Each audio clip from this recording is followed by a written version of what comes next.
Hello everyone, Rahul Mishra नाम है हमारा।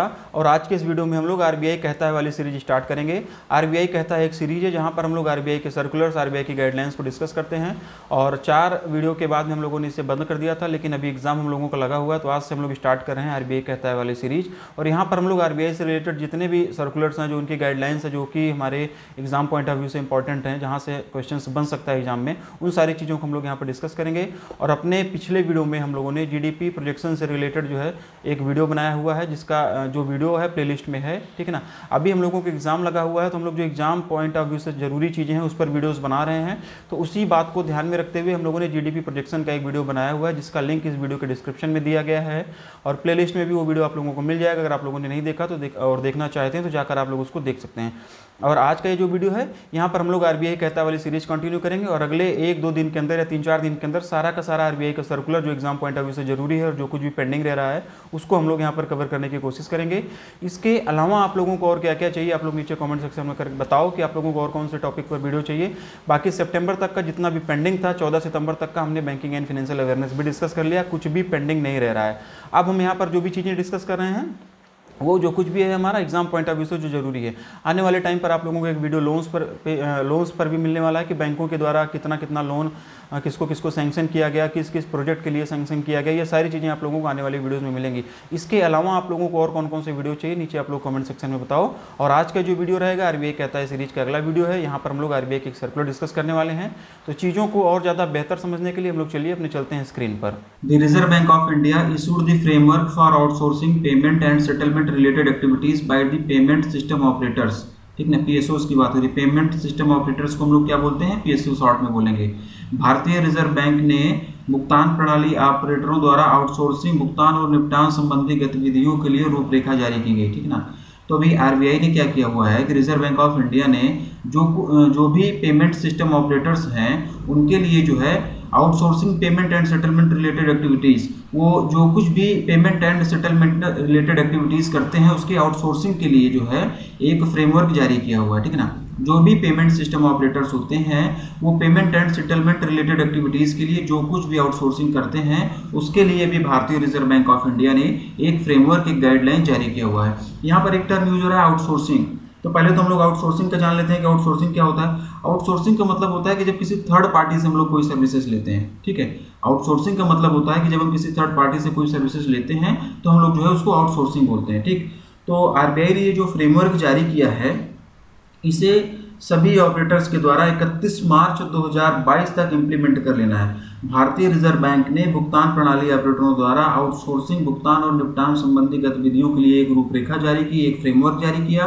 और इस फ्रेमवर्क को सभी पेमेंट सिस्टम ऑपरेटर्स के द्वारा 31 मार्च 2022, ये डेट में लिख रहा हूँ, ये क्वेश्चन बन सकता है, ये डेट आप लोग याद रखना है, 31 मार्च 2022 तक। ठीक ना, 31 मार्च 31 मार्च 2022, ये जो कुछ भी फ्रेमवर्क आरबीआई के द्वारा जारी किया गया है पेमेंट सिस्टम ऑपरेटर्स के लिए, ठीक है, इसको जो है 31 मार्च 2022 तक सभी पेमेंट सिस्टम ऑपरेटर्स के द्वारा इंप्लीमेंट कर लेना है। ये डेट याद रखना, मैं बार बार बोल रहा हूँ, क्वेश्चन यहाँ से बनेगा। ठीक है, अब यहाँ पर एक टर्म यूज हो रहा है पेमेंट सिस्टम ऑपरेटर।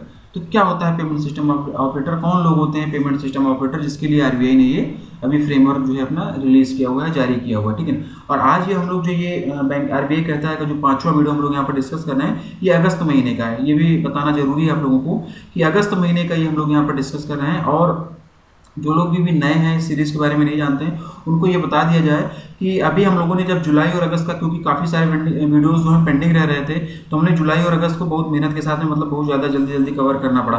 तो जुलाई और अगस्त का वीडियो जिन लोगों ने नहीं देखा है, आप लोग जाकर कंप्लीट वीडियो देखो, क्योंकि हमने क्या किया है कि वहाँ पर भी आरबीआई सर्कुलर कुछ ना कुछ डिस्कस किए हुए हैं।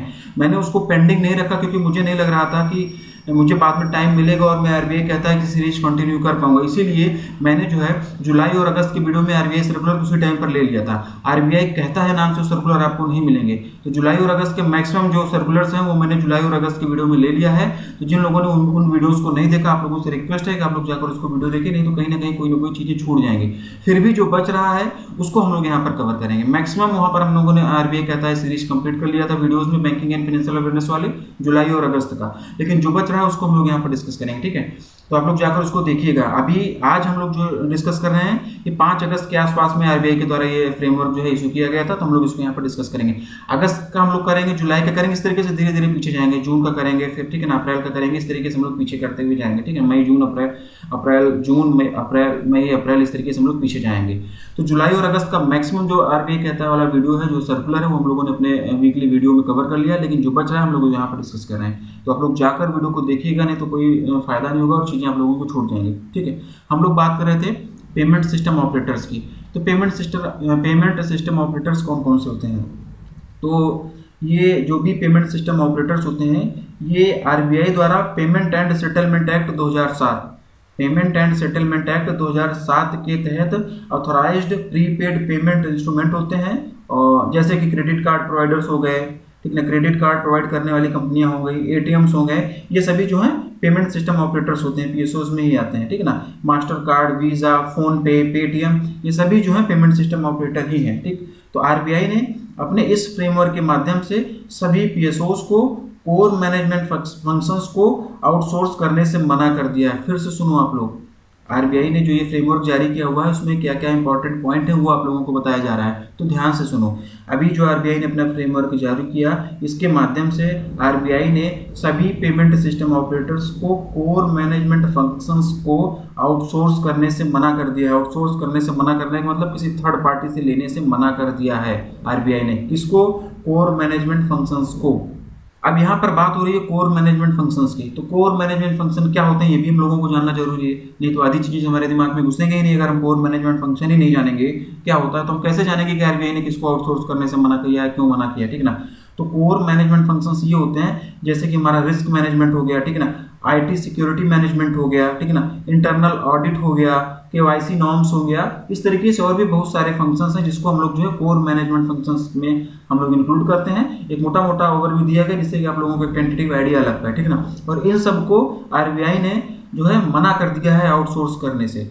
आरबीआई ने पेमेंट सिस्टम ऑपरेटर्स को मना कर दिया है कि आप लोगों को भैया कोई भी कोर मैनेजमेंट फंक्शन आउटसोर्स नहीं करना है, किसी थर्ड पार्टी से नहीं लेना है। अब कोर मैनेजमेंट फंक्शंस कौन कौन से होती हैं आप लोगों को बताया गया, risk management, IT security management, internal audits वगैरह जो होते हैं, केवाईसी नॉर्म्स होता है, नो योर कस्टमर्स जो नॉर्म्स होते हैं, ये सारी चीजें आउटसोर्स करने से मना कर दिया गया है आरबीआई के द्वारा पेमेंट सिस्टम ऑपरेटर्स को। और आरबीआई ने साथ ही साथ में ये भी कहा है कि जो भी पीएसओ, जो भी पेमेंट सिस्टम ऑपरेटर्स हैं, उन्हें आउटसोर्सिंग की जिम्मेदारियों की आवश्यकता का सावधानी पूर्वक मूल्यांकन भी करना है। मतलब ऐसा नहीं कि कुछ चीज़ें जो उनको आउटसोर्स करनी है, ऐसा नहीं कि जिन चीज़ों को मना कर दिया उसके बाद सारी चीज़ें आउटसोर्स कर लें, नहीं, उसको भी आउटसोर्स करने से पहले उसका प्रॉपर मतलब देखना होगा कि क्या सच में ज़रूरत है या नहीं ज़रूरत है, हम खुद ही कर सकते हैं, तो हमको उसको आउटसोर्स नहीं करना है, ठीक है ना।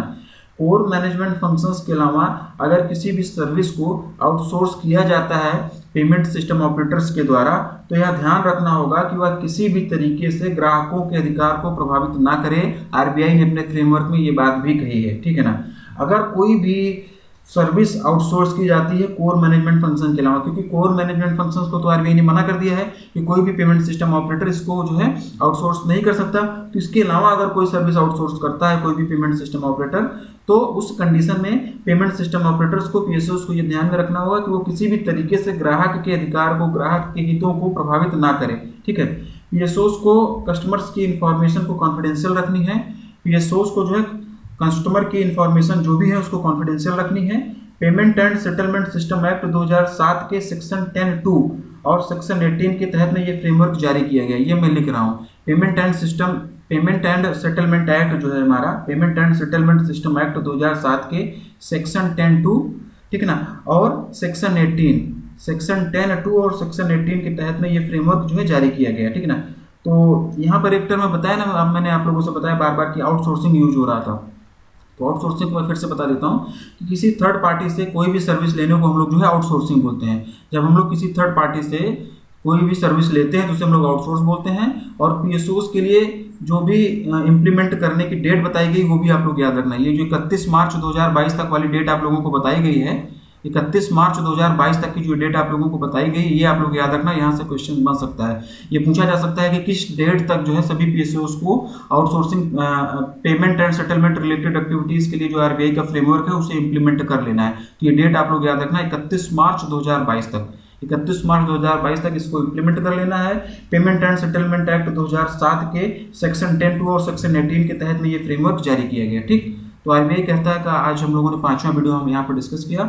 इस पूरे वीडियो में सिर्फ और सिर्फ ये डेट इंपॉर्टेंट है, बस ये डेट आप लोग याद रखना, क्वेश्चन यहाँ से बन सकता है। बाकी तो बेसिक चीजें आप लोगों को समझा दी गई हैं और उम्मीद करता हूँ कि सारी चीजें आप लोगों को समझ में आएंगी। ऐसे ही अगले वीडियो के लिए आप लोग चैनल पर बने रहें और वीडियो को ज़्यादा से ज़्यादा आप लोग शेयर करें। ठीक है, आप लोग सीधे सीधे देखते हैं और चले जाते हैं, वो कहीं ना कहीं अच्छा नहीं होता है। तो अगर चीज़ें बेहतर लग रही हैं और आप लोग अच्छा कर सकते हैं, अच्छा कर रहे हैं, चीज़ें समझ में आ रही है, तो उसको ज़्यादा से ज़्यादा शेयर करो, क्योंकि इस तरीके से मज़ा भी नहीं आती ना कि आप लोग ज़्यादा शेयर नहीं करते हैं और ज़्यादा से ज़्यादा लोगों तक ये क्वालिटी कंटेंट नहीं पहुंच पा रहा, तो कहीं ना कहीं चीज़ें बुरी भी लगती हैं और थोड़ा बहुत मोटिवेशन की भी जरूरत होती है। मैं बार बार बोल रहा हूँ ना कि लगातार इतना हार्डवर्क करना और उस तरीके से कंटेंट तैयार करना, फिर आप लोगों के लिए लेके आना, तो उसको शेयर करना भी आप लोगों की जिम्मेदारी बनती है। तो ज़्यादा से ज़्यादा लोगों को शेयर करो और ज़्यादा से ज़्यादा लोगों को इस चैनल के बारे में बताओ। चलिए, आज का वीडियो हम लोग यहीं पर खत्म करेंगे, मिलते हैं अपने अगले वीडियो में। Thank you.